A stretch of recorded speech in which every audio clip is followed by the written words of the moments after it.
In the vast tapestry of history, few figures loom as large or as vividly as Empress Catherine the Great of Russia.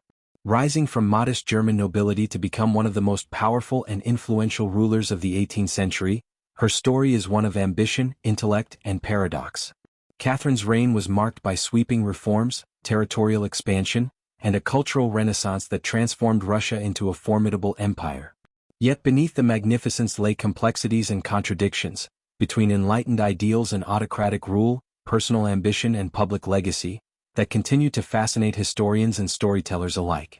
Exploring her life and legacy offers a window not only into the world of imperial politics but also into enduring questions about power, gender, and the making of history itself. Catherine the Great stands as one of the most formidable figures in the history of Russia and indeed in the broader narrative of female rulership in Europe.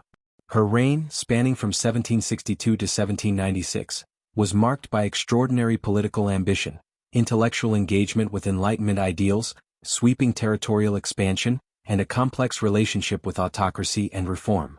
Though born a German princess, Catherine became one of Russia's most iconic sovereigns, not by inheritance but through strategic calculation, forceful personality, and a successful coup that removed her unpopular husband, Peter III. From the moment she seized power, Catherine set about transforming Russia into a modern European power, all while navigating the deeply entrenched autocratic traditions and social hierarchies of the empire she ruled. Catherine's rule came at a pivotal moment in European history.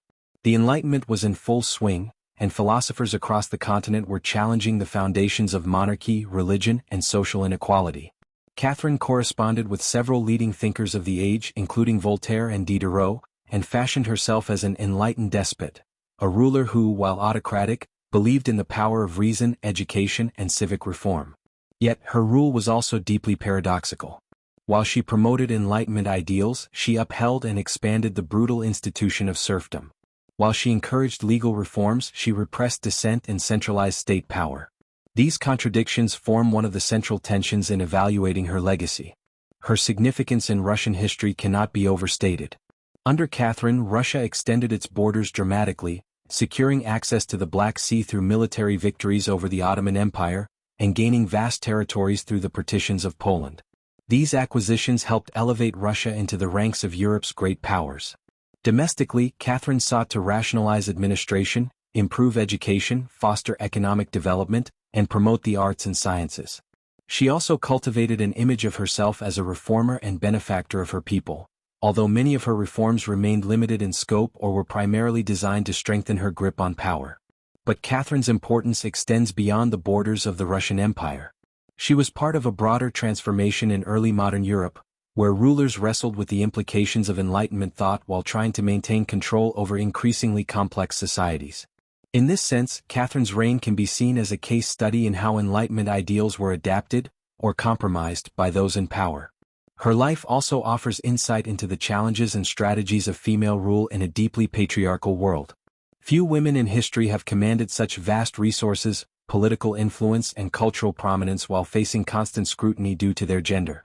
This video will explore the power and legacy of Catherine the Great from multiple angles: her rise to power, her political and social reforms, her domestic and foreign policies, her cultural patronage, and her enduring legacy. By examining these facets in depth, the research seeks to illuminate both the strengths and limitations of her reign.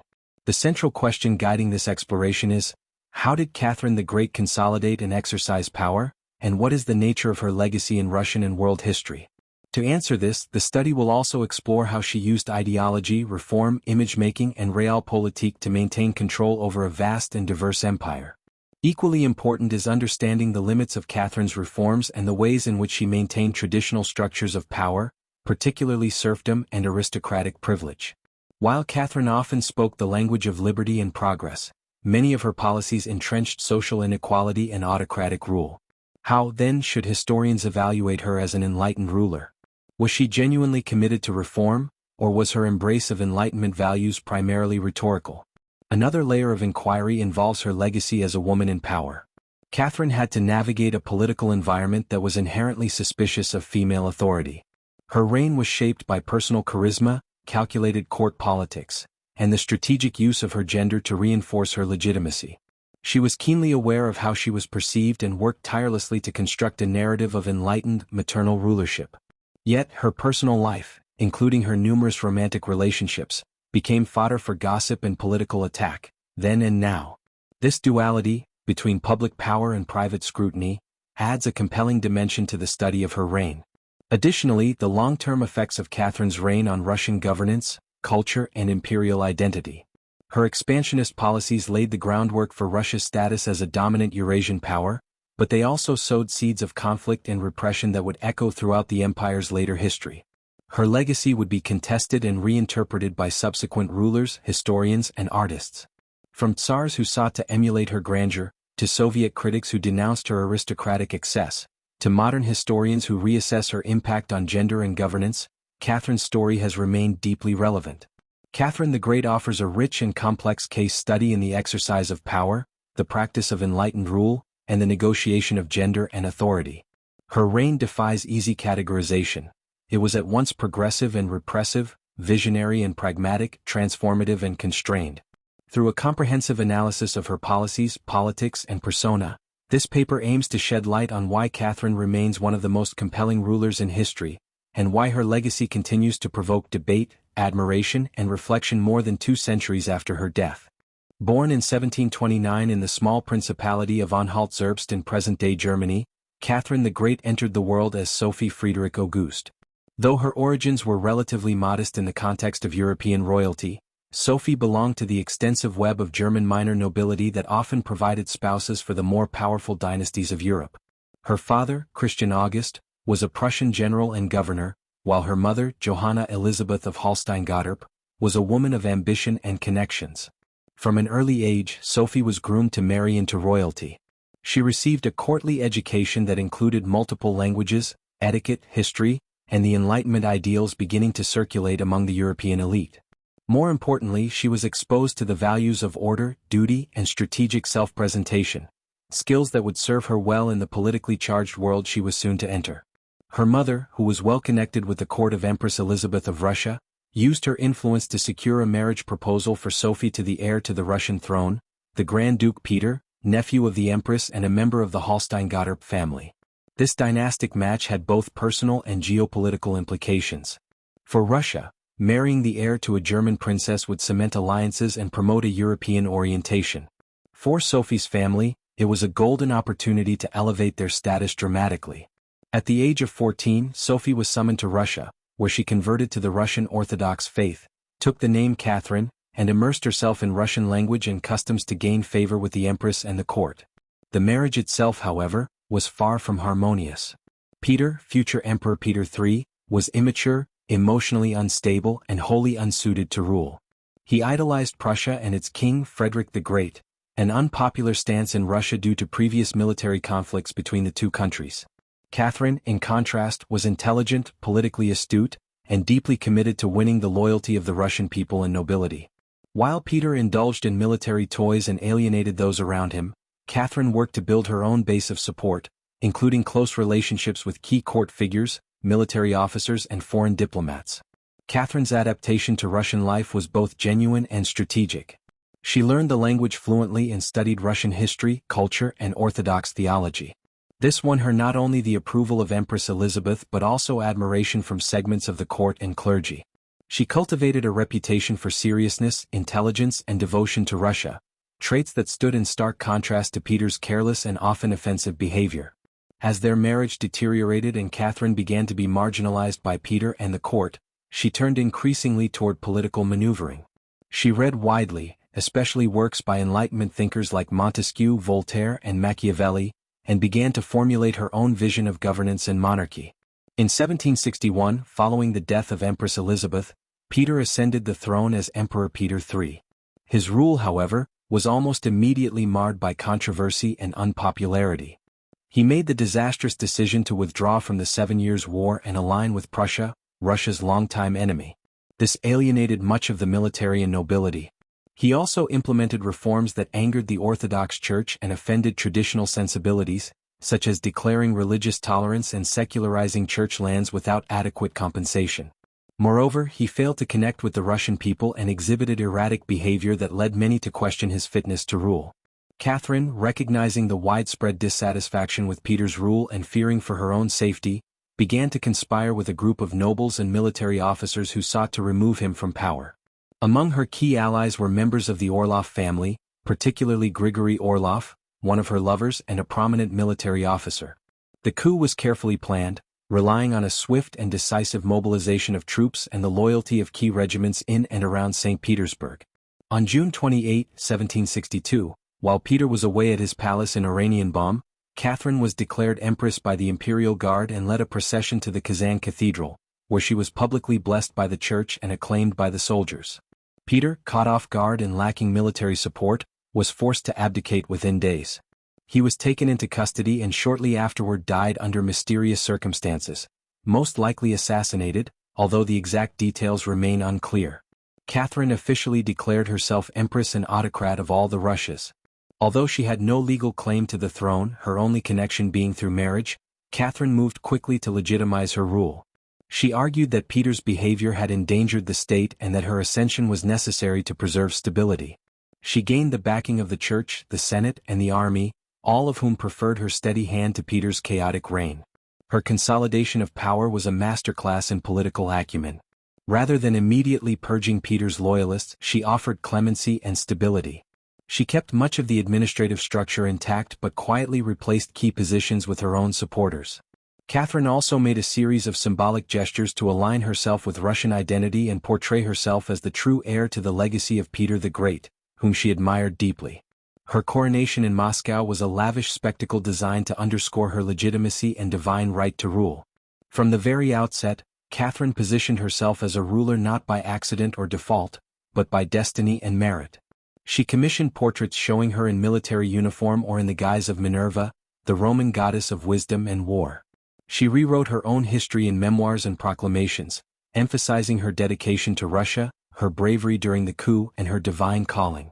The story of how a foreign-born princess with no hereditary claim became one of Russia's most powerful rulers was thus transformed into a narrative of patriotic duty, enlightenment, wisdom, and personal courage. Yet her rise to power was not without risk. Had the coup failed, Catherine likely would have faced imprisonment or death. The fact that it succeeded was a testament not only to her strategic genius but also to the extraordinary dissatisfaction with Peter's leadership. It also revealed the fragility of autocratic rule in Russia, a system that, while claiming divine and dynastic legitimacy, was in practice vulnerable to swift, violent change when rulers lost the confidence of the elites and the military. Catherine's early years in Russia and her seizure of power established critical themes that would define her reign: the interplay between personal charisma and institutional control, the careful crafting of political image, and the balancing act between reform and stability. She entered Russian life as a foreign outsider and rose to become a national symbol, embodying both the promise and perils of enlightened autocracy. By aligning herself with the legacy of Peter the Great and adopting the rhetoric of Enlightenment reform, she set the stage for a reign that would dramatically reshape Russia's government, society, and global standing. The events of 1762 marked more than just a change of ruler, they marked the beginning of an era. Catherine's rule would span over 3 decades, during which she would implement significant domestic reforms, pursue aggressive territorial expansion, and engage directly with the most important intellectual currents of her time.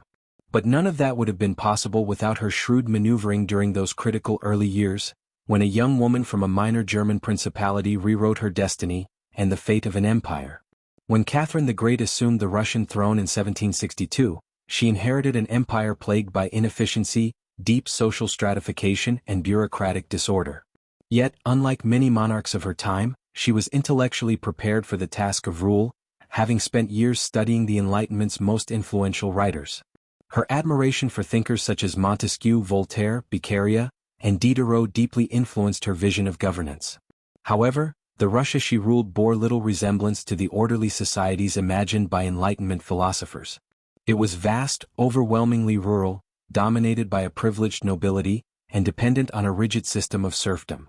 Thus, from the very beginning of her reign, Catherine faced the central paradox of enlightened absolutism: how to reconcile progressive reform with the preservation, and indeed expansion, of autocratic power. Catherine believed deeply in the role of the sovereign as a rational and moral guide of society. She saw herself as an educator of the nation, a patron of progress, and a protector of the common good. She corresponded extensively with Enlightenment figures, sought their advice, and positioned herself as a philosopher queen. But she was also a political realist. Her authority rested on the support of the nobility and military, both of which had helped her rise to power.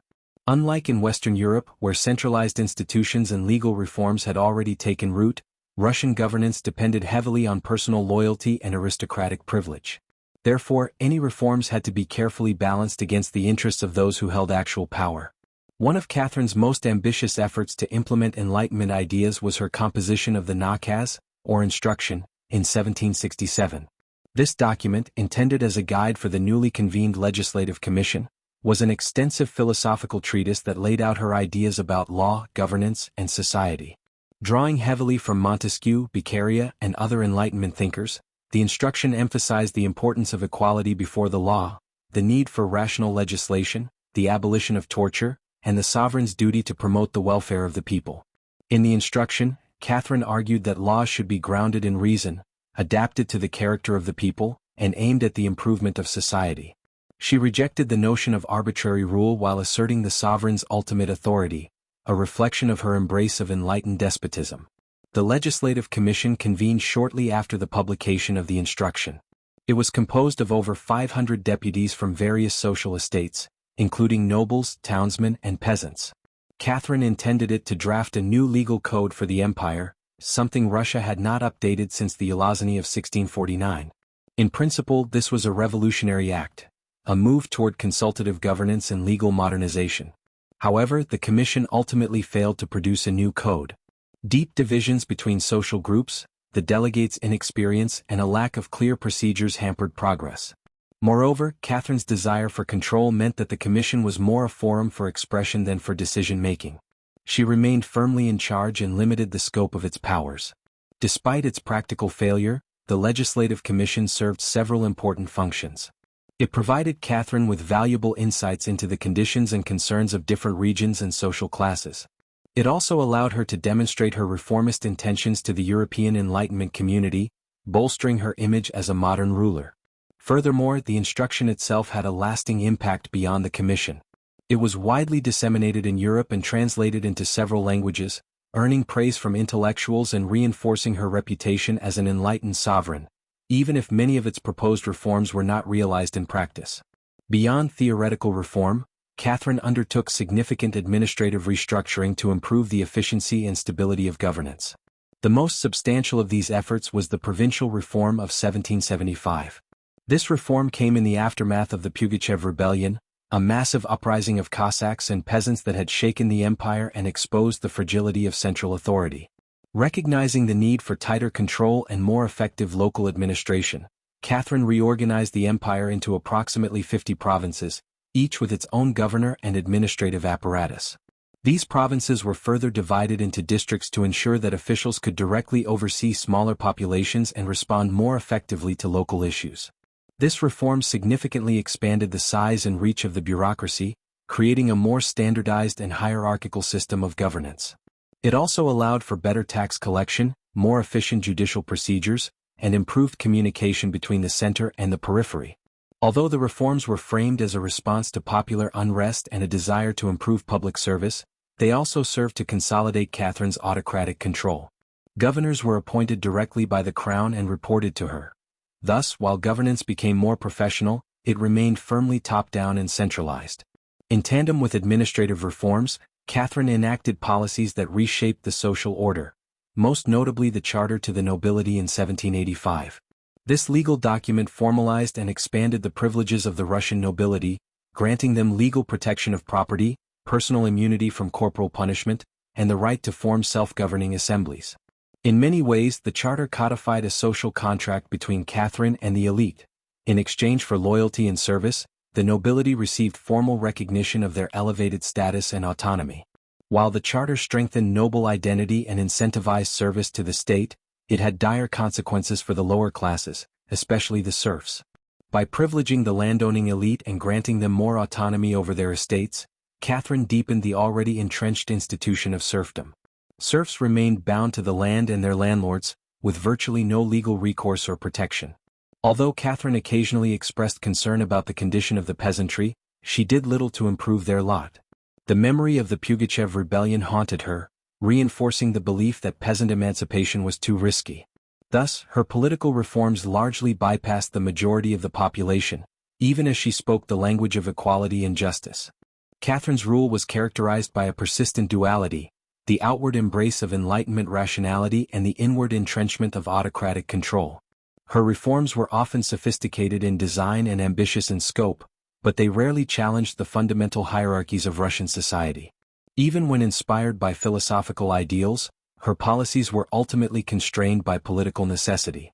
She maintained the image of a reformer, but she ruled like a pragmatic autocrat.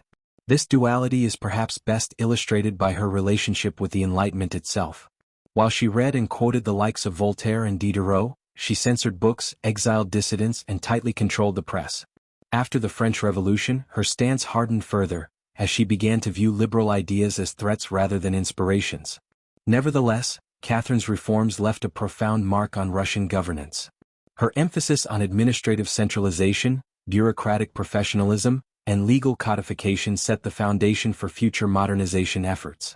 The institutions she built, though deeply flawed, represented a shift toward a more organized and responsive state. Moreover, by promoting the idea that the ruler should be a servant of the public good, Catherine influenced the political culture of the Russian elite, encouraging at least the rhetoric of enlightened governance. The contradictions embedded in her reign, between reform and repression, progress and inequality, mirror the broader tensions of enlightened absolutism across Europe. Catherine's Russia was not a constitutional monarchy, nor a democratic experiment, but it was a place where ideas of reason, justice, and civic virtue were debated, if not fully implemented. Her reign exposed the limits of reform from above, showing how enlightened ideals could be co-opted to serve autocratic ends.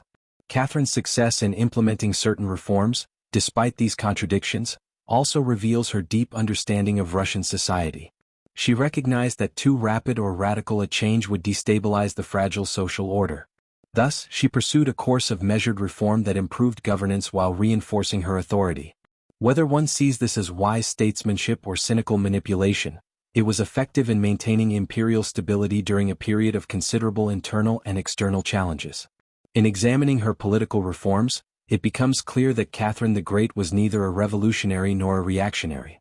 She was a ruler who believed in reason but governed through power. Her reforms sought to make Russia more efficient, more just, and more aligned with European norms, but always under the guiding hand of an absolute monarch. In doing so, she helped to modernize the Russian state without democratizing it, leaving a legacy that would both inspire and frustrate later generations of reformers and revolutionaries. The impact of her policies was therefore layered and lasting. On the one hand, they brought Russia closer to the administrative standards of Western Europe and introduced a new legal and political vocabulary.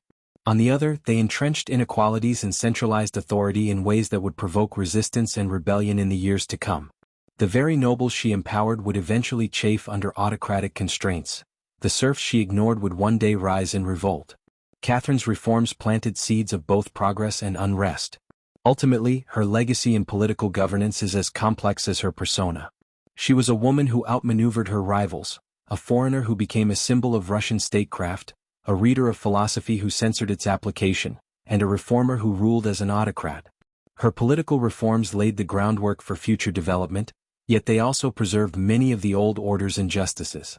It is in this complexity that Catherine's true political genius lies, in her ability to navigate competing demands, impose structure on chaos, and leave behind an empire that was at once stronger, more sophisticated, and still deeply troubled.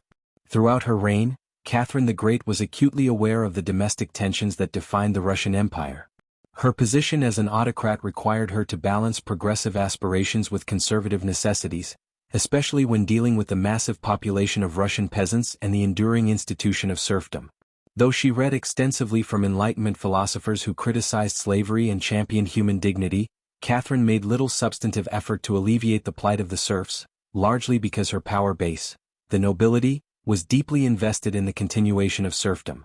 As a result, while her reign witnessed advances in administration, education, and culture, it also saw worsening conditions for millions of Russians bound to the land and their landlords. Catherine's personal views on serfdom were complex and perhaps even conflicted. In her writings and correspondence, she occasionally expressed concern about the cruelty of serfdom and hinted at the desirability of gradual reform. Influenced by Western European ideals and thinkers like Voltaire and Diderot, She understood that serfdom was incompatible with the Enlightenment vision of rational and humane governance. Yet, despite these intellectual inclinations, Catherine's actions largely reinforced the serf-based social hierarchy. Early in her reign, she had to secure her legitimacy among the nobility who had helped place her on the throne, and maintaining their loyalty meant allowing them to retain, and even expand, their control over the peasantry. The legal and economic condition of the serfs deteriorated under her rule. Catherine granted vast estates and thousands of peasants to her political allies and favorites, thereby increasing the number of people living in serfdom. Serfs were taxed heavily, conscripted into military service, and subjected to the whims of landlords who had near total control over their lives. They had no legal right to appeal against abuse, and mobility was virtually non-existent. In urban areas, industrial serfs labored in harsh conditions in state-owned or privately owned factories, often treated no better than agricultural peasants. As the burden on the peasantry increased, so too did resistance. Local uprisings were common, and rural discontent simmered just beneath the surface. The fundamental injustice of the system, combined with famine, taxation, military conscription, and abuse by landlords, created fertile ground for rebellion. These small revolts often ended swiftly and violently, but they revealed the deep structural weaknesses of Russian society. The most significant and dramatic challenge to Catherine's domestic policy came in the form of the Pugachev Rebellion, a vast and violent peasant uprising that began in 1773 and lasted until 1775. It was led by Yemelian Pugachev, a former Don Cossack who claimed to be the deposed Emperor Peter III, Catherine's late husband. Using this false identity, Pugachev rallied a diverse coalition of discontented groups, including Cossacks, serfs, Old Believers, Bashkirs, and Tatars, promising them land, freedom from serfdom, and an end to oppressive taxation. The causes of the rebellion were deeply rooted in the contradictions of Catherine's rule. The Cossacks, once semi-autonomous frontier warriors, had seen their privileges eroded under increasing state control. Serfs faced worsening conditions due to increased obligations and exploitation. Ethnic and religious minorities felt alienated by the empire's attempts at centralization and assimilation. Pugachev's promises of justice, freedom, and restoration of an idealized past struck a powerful chord across vast territories, and his movement quickly gained momentum. The rebellion swept across the Volga River basin, the Ural Mountains, and parts of Siberia. Government officials were killed, noble estates were burned, and the authority of the state was replaced by Pugachev's insurgent rule in many areas. The chaos lasted nearly 2 years and posed the most serious internal threat to Catherine's reign. The rebels captured major cities such as Kazan and established rudimentary administrative structures. While much of the rebellion was fueled by desperation and localized grievances, Pugachev's leadership gave it a unifying political purpose, even if his claims to imperial legitimacy were patently false. Catherine was initially slow to respond, perhaps underestimating the scale of the rebellion. But as the threat grew, she mobilized the imperial army and directed her most trusted generals to suppress the uprising. The government forces, better armed and organized, gradually regained control. By early 1775, Pugachev was betrayed by his own men, captured, and brought to Moscow in an iron cage. He was publicly executed in a spectacle meant to reinforce the invincibility of the state and the futility of rebellion. The consequences of the Pugachev rebellion were far-reaching. In its aftermath, Catherine abandoned any pretense of liberal reform with regard to serfdom. The uprising had confirmed her fears about the volatility of the lower classes and the dangers of empowering them. She doubled down on policies that fortified noble authority, granting landlords even greater control over their serfs. Serfdom, far from being reformed, was entrenched more deeply into the fabric of Russian society.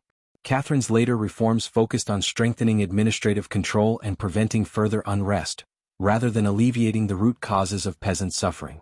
Yet, even as she suppressed popular resistance and reinforced traditional hierarchies, Catherine was pursuing a very different agenda in the realms of education and culture. One of the most forward-looking aspects of her domestic policy was her investment in education. She believed that a more educated population, particularly among the elite, would contribute to a more effective and rational state. In 1782, Catherine commissioned Ivan Betskoy to design a comprehensive national education plan. This resulted in the establishment of a network of elementary and secondary schools, modeled in part on Enlightenment ideals and foreign systems, such as those in Austria and Prussia. The significance of these educational reforms lay not just in the founding of schools, but in the broader ideological shift they represented. Education became a tool of statecraft, designed to cultivate loyal, moral, and capable subjects. Schools emphasized discipline, order, and civic responsibility.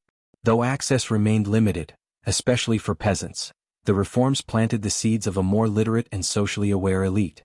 They also began the long process of institutionalizing education as a central function of the Russian state. One of the most innovative initiatives in Catherine's educational policy was the founding of the Smolny Institute for Noble Maidens in 1764. This was the first state-sponsored higher education institution for women in Russia, and it symbolized Catherine's progressive attitude toward female education. At a time when women's roles were overwhelmingly domestic, the Smolny Institute offered young noblewomen instruction in languages, literature, arts, and sciences, preparing them for intellectual participation in society. While it served the aristocracy, it represented a radical departure from prevailing norms and reflected Catherine's personal commitment to the cultivation of enlightened values. Catherine also extended her influence over Russian culture through her vigorous patronage of the arts and sciences. She believed that Russia should not only imitate the cultural achievements of Europe but contribute to them. Under her rule, the Russian Academy of Sciences flourished, and she sponsored translations of major works of philosophy, law, and literature into Russian.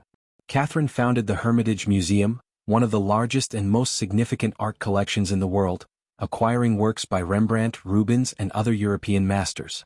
Her court became a center of artistic and intellectual activity, drawing scholars, musicians, and architects from across Europe. Literature, too, experienced a renaissance during her reign. Russian authors like Denis Fonvizin and Nikolai Karamzin developed national literary traditions that blended European forms with local themes. Catherine herself wrote plays, essays, and memoirs, using her own pen to shape public discourse and promote her vision of enlightened autocracy. Her writings combined personal narrative with political philosophy, reinforcing the image of a ruler deeply engaged with ideas and cultural refinement. Architecture and urban planning also benefited from her patronage. Catherine oversaw the beautification of St. Petersburg, commissioning neoclassical buildings and public works that reflected Enlightenment ideals of symmetry, reason, and civic pride. She encouraged the development of provincial towns, promoting urban growth as a means of integrating distant regions into the imperial framework. Despite these cultural achievements, the benefits of Catherine's educational and artistic policies were unevenly distributed. The nobility, particularly the urban elite, reaped the greatest rewards, while the vast majority of the population remained illiterate and excluded from cultural life. Peasants saw little direct benefit from the schools or museums built in the capital. Nonetheless, the expansion of education and the arts during her reign laid the groundwork for future reform movements and helped shape Russia's evolving national identity. In sum, Catherine's domestic policies reveal a ruler striving to modernize her empire while preserving its traditional structures. She was a reformer constrained by political necessity, a patron of Enlightenment ideals who ruled over a deeply unequal society. Her policies toward serfdom and the peasantry reveal the limits of her liberalism. Her response to the Pugachev rebellion demonstrated her commitment to autocratic stability, yet her contributions to education and culture reflected a genuine desire to elevate Russian society. These contradictions did not diminish her influence, they defined it. Her reign became a blueprint for the complexities of modernization under autocracy, a legacy that would echo through Russian history for generations. Catherine's reign was characterized by aggressive territorial expansion and strategic military campaigns that significantly increased the size and influence of the Russian Empire. One of her most notable accomplishments was the annexation of Crimea, a move that secured Russia's access to the Black Sea and expanded its southern borders. The Crimea annexation was not only a military triumph but also a diplomatic success, altering the balance of power in Eastern Europe and challenging the dominance of the Ottoman Empire. Through a combination of warfare, diplomacy, and alliances, Catherine extended Russia's reach into the Caucasus and Central Asia, incorporating diverse peoples and regions into the empire's domain. These expansions laid the groundwork for Russia's emergence as a major Eurasian power and fostered economic development through new trade routes and resource access. The Russo-Turkish Wars under Catherine were pivotal in asserting Russian dominance over the Black Sea and weakening the Ottoman Empire. These conflicts, sparked by territorial ambitions and religious rivalry, included several key battles and campaigns that demonstrated Russian military prowess.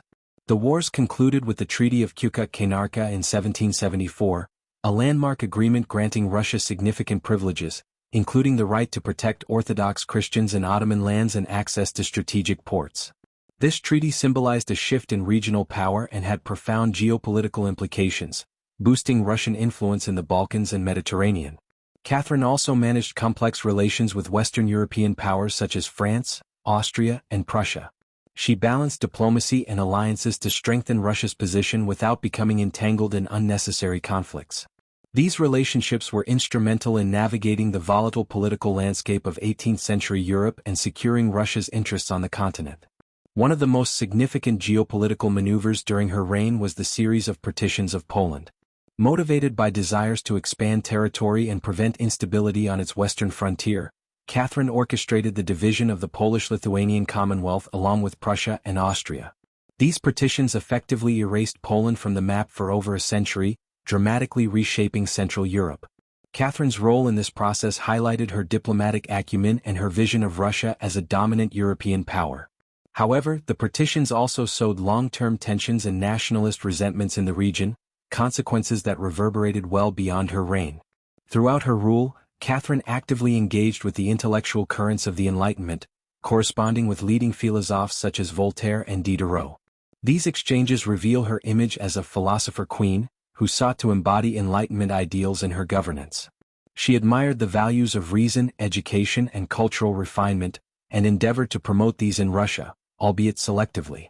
Her letters and conversations with these thinkers were both genuine attempts to engage with new ideas and strategic efforts to legitimize her rule in European intellectual circles. Despite this engagement, Catherine's approach to freedom of expression was cautious and controlled. She imposed censorship and limited political dissent, understanding the dangers that unregulated critique posed to her authority. Writers who crossed certain lines faced exile or imprisonment. This balance between openness and repression highlights the complexities of her enlightened absolutism, where intellectual advancement served to reinforce, rather than undermine, autocratic power.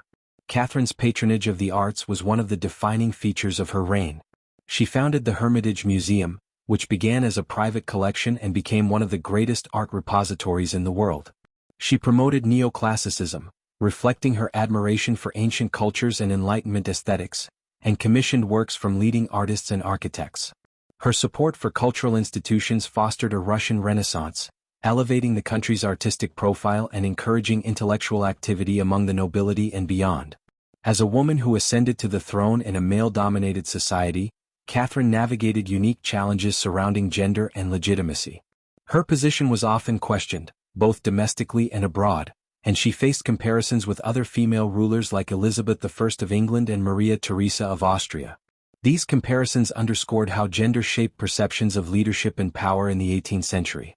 Catherine worked to project authority through traditional masculine symbols of power, while also cultivating a public image that balanced strength with grace. Her court life was a dynamic arena where personal relationships played critical roles in political strategy. Catherine's lovers were not only companions but also key political allies, helping her consolidate power and influence court factions. These relationships were carefully managed, and Catherine's personal life became intertwined with the exercise of authority, demonstrating how intimate and political spheres overlapped in her reign. Catherine's mastery of propaganda and self-representation was essential in maintaining her authority. She commissioned portraits, coins, and writings that depicted her as a powerful yet benevolent ruler.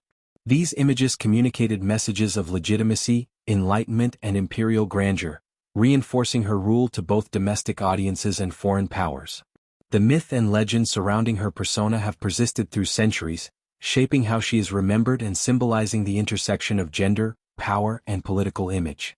Despite her achievements, Catherine's reign was not without opposition and dissent. She maintained strict censorship policies and used exile and surveillance to silence critics and political opponents. Many faced harsh punishments for challenging her authority or exposing corruption and injustice.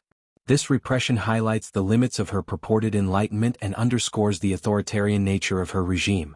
Economically, Catherine's policies were a mixed bag. Her taxation system and reliance on serf labor created significant strains on peasants and limited industrial development. While she encouraged some economic modernization, the feudal structures and serfdom entrenched during her reign hindered broader progress and deepened social divides. Perhaps the most controversial aspect of Catherine's rule was the expansion of serfdom. While she engaged with Enlightenment ideas promoting liberty and equality, in practice she extended the control of nobles over serfs, worsening their conditions. This contradiction between ideals and implementation illustrates the complexities of enlightened absolutism and the difficulty of reforming entrenched social systems without threatening elite power. In her final years, Catherine remained engaged in governance despite health challenges, but her death in 1796 brought a sudden shift in Russian politics. Her son Paul I succeeded her but quickly reversed many of her policies, seeking to distance himself from her legacy. Paul's reign was tumultuous, marked by efforts to restore autocratic control and traditional court practices, which created instability and tension within the empire. Catherine's posthumous reputation evolved over time, shaped by political ideologies and historical interpretations. Early accounts mixed admiration with scandal, focusing on her intellect and reforms but also her personal life.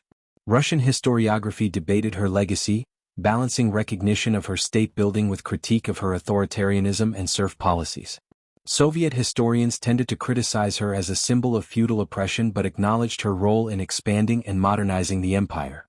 Globally, Catherine influenced imperial models beyond Russia, illustrating how enlightened absolutism could be adapted for different contexts. Her reign inspired leaders in Europe and contributed to debates about governance and modernization.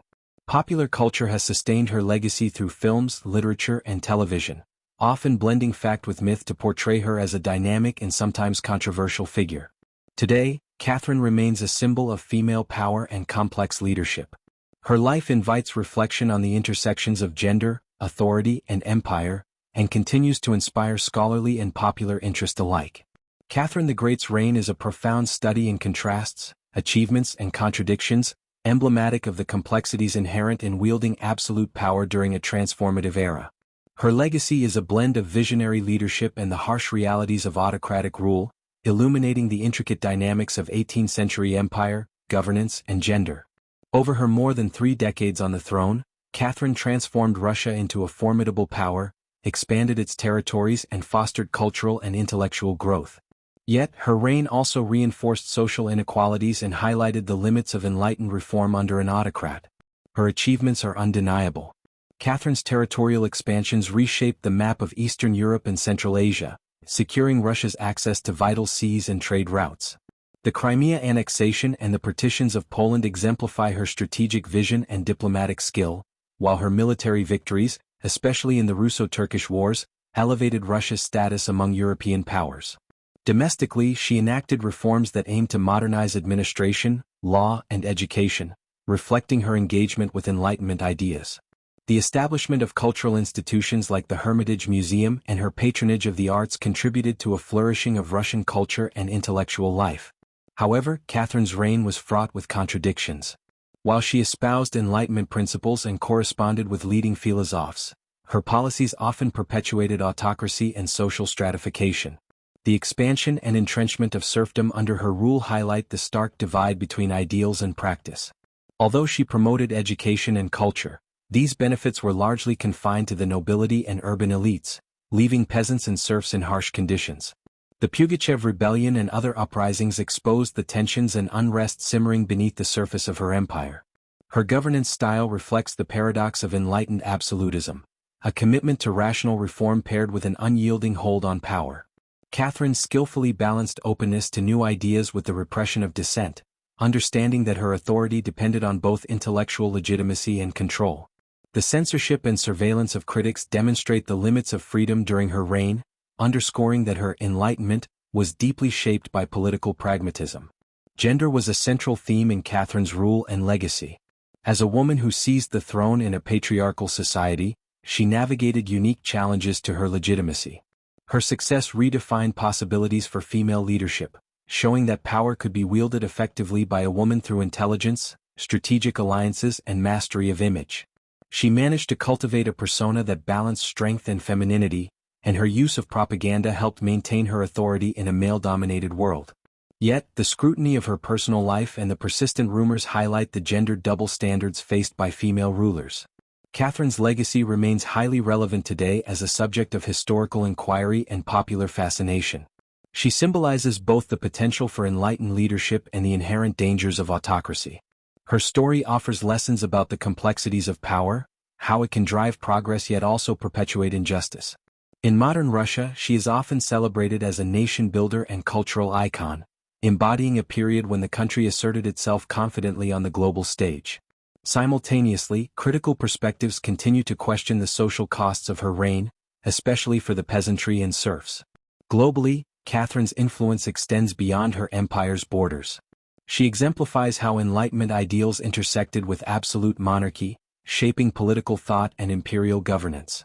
Her reign has inspired scholars, artists, and leaders, reflecting ongoing interest in the balance between reform and authority, modernization and tradition. In the broader context of women's history, Catherine's life challenges traditional narratives about female power and leadership. She paved the way for future women rulers by demonstrating that gender, while significant, was not an insurmountable barrier to sovereignty and influence. Her life invites continued reflection on how women navigate political structures and how their legacies are constructed and remembered. Catherine the Great remains a figure of enduring complexity, both celebrated and contested. Her reign was a pivotal chapter in the making of modern Russia and imperial history. By examining her achievements alongside her contradictions, we gain a richer understanding of the possibilities and limits of power, the dynamics of empire, and the nuanced realities of leadership in the 18th century and beyond.